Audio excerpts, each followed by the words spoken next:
had a whirlwind transfer window, splashing more in the first month than any club in the history of any transfer window. I'm joined here by Goal's chief correspondent, Peter Staunton, to dissect the spending spree. So let's go through some of the arrivals that have joined. Eden Hazard, first of all, the big summer signing for 100 million. Huge summer signing, and finally you could say Real Madrid have got their replacement for Cristiano Ronaldo.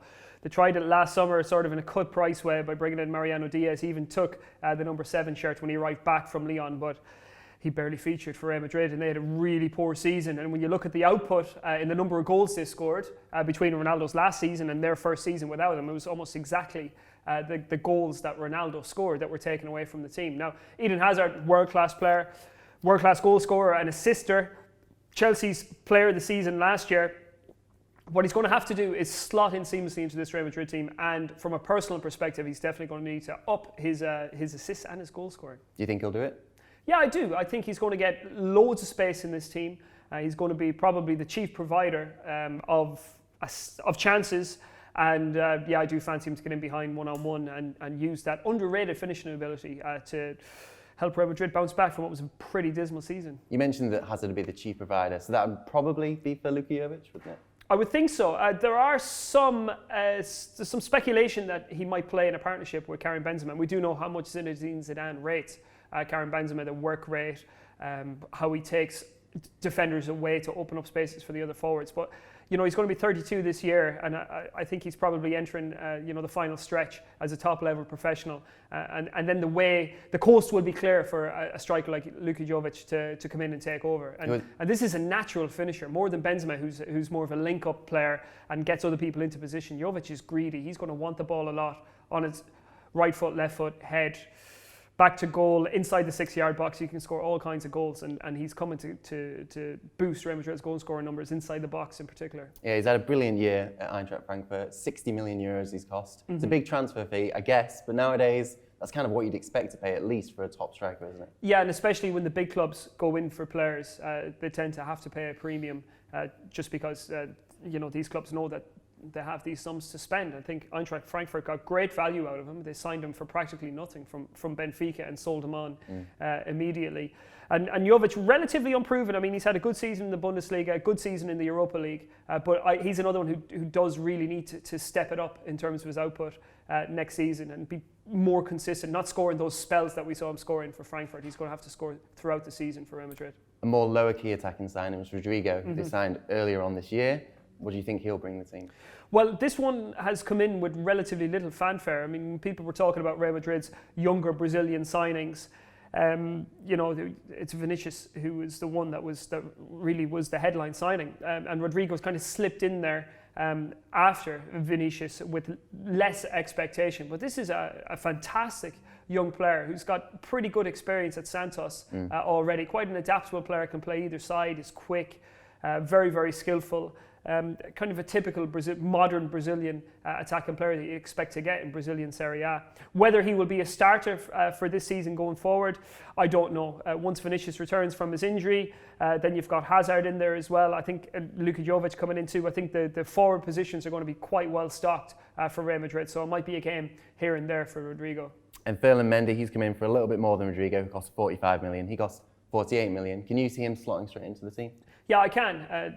This is a player that Zinedine Zidane, obviously French as well, has looked at extensively, and this has been a player that's been, scouted well by Real Madrid. They know what they're buying here. The first time I came across Ferland Mendy was during the Champions League when Lyon played against Manchester City and they beat them 2-1 at the Etihad. And he had a fantastic game that night, really, really solid. Defending one-on-one against Bernardo Silva that night was great. He won all his aerial challenges and picked his moments to get forward. I think what they're going to have is a more dependable defender than they've had with Marcelo, who's gone off the boil, and I think he's probably finished at that sort of elite level. He's aging, isn't he? He's aging, yeah. And maybe the last since Zinedine Zidane left the first time around, he hasn't really been the same player. So they do need an upgrade in that position. Sergio Reguilon just wasn't the solution. I think he was more sort of the anti-Marcelo for Santiago Solari. But in the case of Ferland Mendy, I'd expect him to come straight into the team and start contributing straight away. Very, very tactically intelligent player, adaptable, and a well-balanced left back. And Eder Militao, last but not least, he's the fifth signing. cost 50 million euros from Porto. Can you see him being another one who can make a big impact? I think he'll make a big impact, but I'm not so sure that the centre-back partnership between Varane and Ramos will be broken up just yet. We know it's a partnership that was trusted extensively by Zinedine Zidane winning those Champions Leagues. And I think Militao might have to maybe wait a little bit longer than the other new signings to get into the team. But he's adaptable as well. You know, right back by trade, he can play defensive midfielder, and he's signed primarily as a centre-back for Real Madrid. So he should be able to cover a number of different positions for Zidane, and we should see him, you know, get a lot of minutes on the field, but maybe not as an automatic starter. But again, a hugely promising player. Let's go through then step by step of how this new look Real Madrid team will look. Starting in goal, I think it's safe to say Courtois will keep his position, isn't it? Yeah, I mean, he was probably one of the most disappointing signings that Real Madrid have made last season. A very difficult season for him in a team that was leaking chances all over the pitch. And he wasn't that last line of defence that we've seen him be for Chelsea. But he's going to hold on to his place. I think Zinedine Zidane has finally been convinced not to retain Keylor Navas in goal. And he's one of a number of players who will probably end up leaving Real Madrid this summer to try and get some money back, you know, to kind of fund the signings that have already been made. So Courtois number one for me. What about in defence? I see Dani Carvajal retaining his place, and Varane and Ramos. I see Ramos starting the season. Do I see him finishing it? All depends how things go on. There is a ready-made replacement in Eder Militao to come in. So maybe by the end of the season we could see Ramos, who I think will be 34 by the season's end. He could be another one that would be wound down. And then I think Mendy coming in at left back. He was one that was linked away from Real Madrid this summer, wasn't he? Signed a contract extension, flirted a little bit with China, but decided to stay. Yeah, he probably, I mean, this is a proud player, you know, and he probably thinks he's got unfinished business, even though he's won all that he's won. And it's probably goal-scoring records that he's looking for at this stage of his career, because he's conquered everything else. But he's going to have to, I mean, Real Madrid were dismal last season by their own standards in the Champions League and in the league. And he's one of the players that needs to have a good long look in the mirror over this summer and increase his standards to the level that we know he can do. What about midfield then? Midfield is an interesting one because I don't think they're done on the signings in midfield. I think Casemiro's non-negotiable and always has been for Zinedine Zidane. But again, he's got another level to go up, and he needs to do so next season and needs to do so fast. He didn't have a great 12 months, did he? No one did really in that team. No. And, you know, stretching back to the World Cup, you know, maybe there's issues of fatigue, who knows. But Casemiro's another one who I think will be non-negotiable in the team, but he needs to increase his output. Now, alongside him, by the time the season kicks off, the midfield could look very, very different. You would expect that Luka Modric is probably on the wind down as well. Toni Kroos is another one who's come in for criticism from Real Madrid fans, but I would expect him to start the season. That's if they don't get some other signings over the line. Now, whether they get Paul Pogba, that will be the interesting question. And if they do get Pogba, does that mean that they'll go for Christian Eriksen as well? Because you can imagine a midfield, if they do get their dream midfield in, they could go for a Casemiro, Eriksen, Pogba, which is a beautifully balanced midfield, a creative midfield, a hard-working, talented midfield, and that could really get them forward, create chances for the senior players up front. They've already spent 300 million euros this summer, haven't they? Which is, you know, a phenomenal amount. To get Pogba and Eriksen on top of that, they're going to have to break all sorts of crazy records. I mean, that's like 500 million, isn't it? Yeah, but they have the money. That's the thing. If you look at their transfer output, or you know, their spending over the last sort of maybe decade or so, they haven't spent as much as you would expect a club like Real Madrid to spend. I think in the last 10 years, they're probably the seventh biggest spenders across all of Europe. When you think of the clubs that are ahead of them, you know, considering the trophies that Real Madrid have won in that time, it's not that much. And I think a club like Real Madrid, Barcelona, other big clubs like that, they probably set aside maybe 200 million these days to spend over the course of the summer. But Real Madrid haven't done that for the last, 7 or 8 summers. So the money is there to spend, and they don't have to start renovating or paying for the renovation of the Bernabeu for another 3 years. So people who are saying, well, they're anticipating money from one budget to pay their transfer budget, it's not. Real Madrid's money is fine, and they do have it to spend. Yeah, I mean, we were saying earlier that they haven't really spent a massive spending spree like this since like 2014. You know, they bought Vinicius Jr. last summer.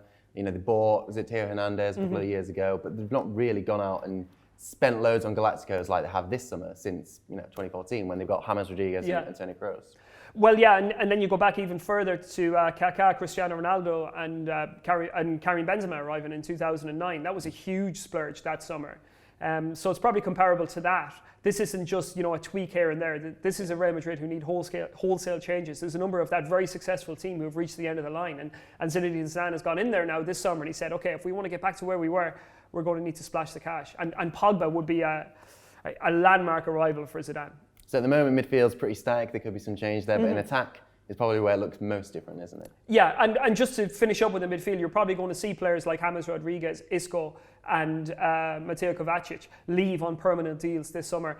That's if they can get the buyers at the right price. Right. And that would give them, I don't know, they'll probably have Dani Ceballos in there next season as well. They've already got rid of Marcos Llorente. He's gone across town to Atletico Madrid. So yeah, it is a fluid situation in midfield and not one that we can say with any sort of certainty what it's going to look like when it lines up by the time August rolls around. In attack. Yes, in attack. Who can you see starting in that attack? Because there are so many options there. They haven't spent 70 odd million on Luka Jovic to make him a substitute, so I can see him occupying the central area of attack. They haven't spent that much money on Eden Hazard to bring him in as a substitute either, so I think he's going to start in his favourite position on the left, but we could see him drift inside to that number 10 position too to create chances as well. The other side might be up for grabs. I think Vinicius proved himself last year as probably a bright spot for Real Madrid in a very bad season. He was the best player, wasn't he? Yeah. But it was all too fleeting. He didn't really complete the season. He found it maybe physically difficult in his first season as a top-level professional in Europe. But all things going well, you would say that he did enough in his first season to say that he should be considered for a starting place. But hey, who knows? There could be one or two more signings coming in. Yeah. There's a certain number 10 at PSG who doesn't look too happy the way things are going. And provided Real Madrid can get the finances over the line for Neymar, then we might see him arrive too. And then you would see Neymar, Jovic, and Eden Hazard as a front three. Imagine, and if they got Pogba and Eriksen as well, I mean, this is sort of dream team material here, but... It's dream team stuff, and then it's up to Zinedine Zidane to forge it all together. Now, in order to get Neymar in, you would say that some bigger names are going to have to go out the door, and that's starting with Gareth Bale. Now, the problem there is obviously the wage and the transfer fee for a guy who's missed maybe 50% of the matches for Real Madrid since he's gone there. Who in their right mind is going to pay that much for an ageing superstar? Paging Ed Woodward here, but they don't need another left attacker there, left-sided attacker. They seem to have plenty of them already, Man United. Yeah, well they do, but I mean, will he be blinded by the celebrity of Gareth Bale like he has been in the past by players like Falcao and Schweinsteiger, who were clearly on the wane but were signed by Man United anyway? Maybe they've got a track record of signing players like that, but other than Man United, I don't see who's going to take Gareth Bale, and that might be the big inhibitor for signing Neymar for Real Madrid. But he might decide, I mean, it's hard to know, but he might decide that maybe he'd take a wage cut to go somewhere else that isn't Real Madrid. Because realistically, if he stays at Real Madrid, there's no chance of him playing, really, is there, beyond the occasional Copa del Rey appearance? I don't think he would even get that. Zinedine Zidane doesn't appreciate him as a football player, and we know that the relationship is pretty much at a standstill between the manager and the player there. But I don't think Gareth Bale has any imperative to leave Real Madrid. Why would he? Why would he take a pay cut at this stage of his career? He's 29 years old. He's won all those Champions Leagues. He's been a key part of the winning team at Real Madrid. He probably feels in his own mind, and his agent will feel as well, that he's at the top of his game. Why should he settle for second best? And I can understand that perspective too. It's interesting that he hasn't been linked with a strong move away in the same way, for example, Paul Pogba has the other direction, considering, he has no future there at Real Madrid. Well, I think it was Marco Verratti's agent who said at PSG they're in golden cages because nobody can extract players of this worth from their contracts when it comes to transfer fees, when it comes to wages. And I think that's the way it is at Real Madrid at the minute as well. You protect your players so much by paying them so much per week, per month, per annum. And their transfer fees are so prohibitive that when it comes down to it, you only have a group of maybe 2 or 3 teams who can actually afford it. They would be PSG, they would be Bayern, they would be Man City, they would be Man United. But when you look at those clubs individually, you would say that is there a space for Gareth Bale at those teams? Probably not. And in terms of the likes of Isco, another one who probably should be looking towards the exit door. Yeah. Do you think there's any clubs that will come in for him? I think he's really hard done by, but he probably... He's probably not shown the best of himself over the last year, and even under Zidane, every now and again when he was left out of the team, his attitude wasn't always the greatest.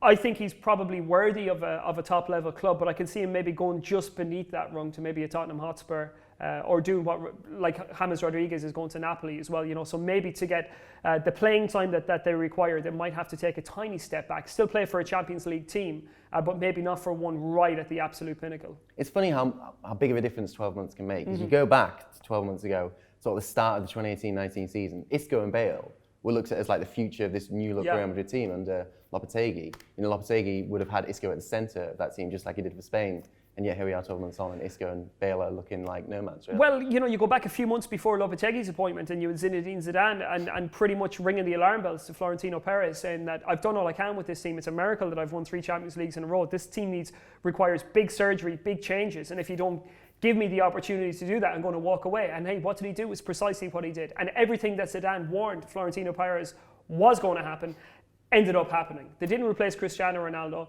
They didn't have enough squad depth. Guys were coasting, as Zidane feared, and it was Lopetegui and Santiago Solari who bore the brunt of that. And Zidane sort of, the season sort of limped to its conclusion, even with Zidane at the helm. But this year, 12 years on from what he expected, in order to kick on, Zidane is finally getting what he wants. The likes of Lopetegui must be feeling a little bit hard done by that they didn't get that massive 300 million spending spree. That's the problem. You don't want to be the guy after the guy. David Moyes suffered the same thing when Alex Ferguson left Man United. It's very, very difficult to replace a manager like that, particularly one who has sort of smelled the danger and knows what's coming down the line. I think Zidane played it perfectly and was almost begged to come back into the job from Florentino Perez, and he's got everything he wanted. So Lopetegui might feel hard done by, but maybe that wasn't a job for him. I mean, he's done untold damage to his own career with that, unfortunately, for Lopetegui. But this is going to be Zidane's team going forward, and I can see him bringing success back to this Real Madrid team. And we've talked a little bit about Paul Pogba and his flirtations with Real Madrid. I mean, he came out on the weekend and said, I think it could be a good time to have a new challenge somewhere else. I mean, that was kind of unheard of, that he'd go to this press conference event in Japan. Wasn't a club event or anything like that. And to say these sort of overtures towards another club like that, it's a little bit strange, wasn't it? Very strange. Usually at these press events, they concentrate as hard as they can on not saying anything, and that's bland the way as possible. That's it. That's the way the agents like it. That's the way the clubs like it. They don't want to put any sort of unnecessary or unwanted message into the media. But this was pointed. This is a direct come and get me plea as you can get. And we know that Zidane likes Pogba and he would have him in the team. And I think Real Madrid could do a lot more with Pogba than Manchester United are currently doing with him. The only thing that they're doing with him at the moment is blaming him for not being able to carry the rest of that team around. But you stick him into a world-class team. Look what he's done with Juventus. Look what he's done with France, with the national team under Didier Deschamps. And I think that it's going to take a manager who understands him, that could be Zidane, and good players around him to get the best out of Paul Pogba. And I think, at this stage of his career, 26, he's not a young boy anymore, and he's going to be aware of that. He doesn't want to be hanging on at Man United for 2 or 3 more years, and then before he knows it, he's 29, 30, and he's played in the Europa League for the last 3 or 4 years. If you were Pogba, would you choose Real Madrid, or would you look towards somewhere else like maybe Juventus? I would probably go to Real Madrid.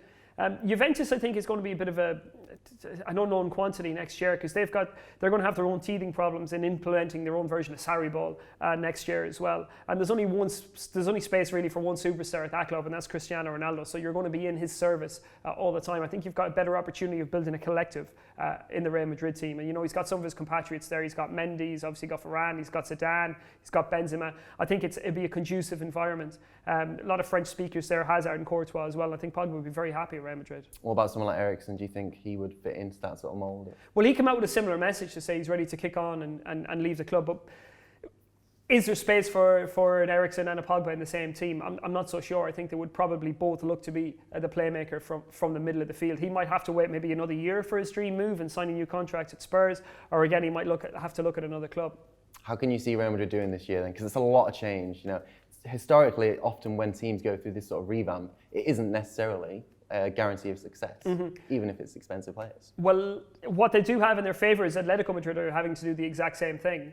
And they were the closest challengers to Barcelona last year. So, man for man, you would say that Real should be able to overhaul Atletico next season at least and get them one step closer to Barcelona. And they've always excelled in the Champions League. Knockout football is sort of their forte. And I think had they managed to get past Ajax in the Champions League this year, you would have probably felt it was going to open up for them again, as it always has done.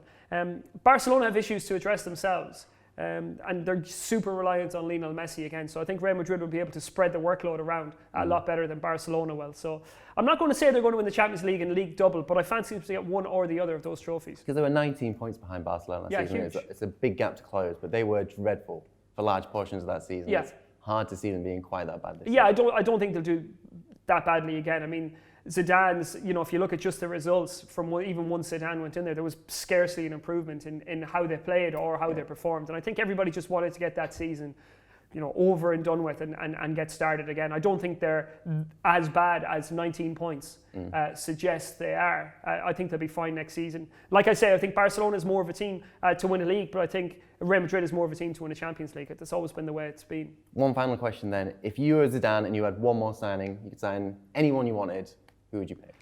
Well, I guess you're asking me, would you sign Pogba, Neymar, or Christian Eriksen? Yeah. I think in the shape that he's creating this team, I don't think you need a Neymar because you've got Hazard, and Hazard is far more robust. He doesn't miss as many games through injury. He doesn't cost you through red cards and silly behaviour. I would leave Neymar out of the equation for a minute. For me, I think Pogba is sort of he's shaping up to be the missing piece of this particular Real Madrid jigsaw. I think if you go Casemiro, Kroos and Pogba in the central midfield, get the team going from there. I think it'd be a beautiful signing. I think it'd be a nice team. We'll have to see if that pans out then.